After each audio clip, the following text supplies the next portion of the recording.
my name is Ruth, and in this film I'd like to talk to you about what it might look and feel like if you're looking after a loved one at home and they begin to seem agitated or restless. And you might hear this called being mithered, agitated or restless. As people get closer to the end of their life, they may become agitated, but it won't happen to everybody. If that is happening, they may tell you that they're feeling a bit restless, or they may start calling out, or they may start plucking at their sheets or grabbing the air and wriggling in their bed and just generally shifting their position. It'll be different in all different people, but you know your relative or loved one, and so you'll be able to tell. It can be really frightening to witness someone who you love who seems to be restless, and it's okay to feel that that's a difficult thing to witness. So I'm going to talk to you about some practical tips that might help you. So the first thing that we'd do as nurses, if someone seemed really restless, would be just to check their pad.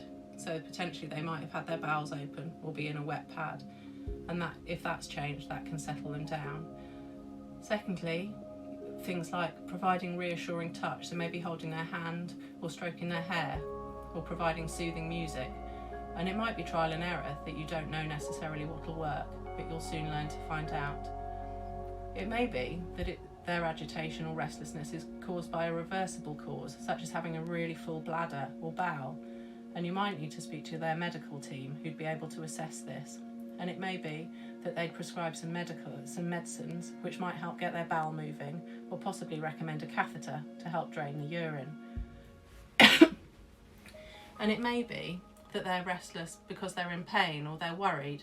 You can talk to your loved one and you can ask if they're worried and try to be gently honest to any concerns that they might raise with you. It may be that your loved one is restless because they're in pain or worried about something, so talk to them and ask them if they're worried and try to be gently honest in any responses that you give to their concerns. It may be that once you've tried some of the solutions or suggestions that we've already spoken about, you need to contact your loved one's healthcare team, and so that they can have a think about some medications which might help settle or relax them.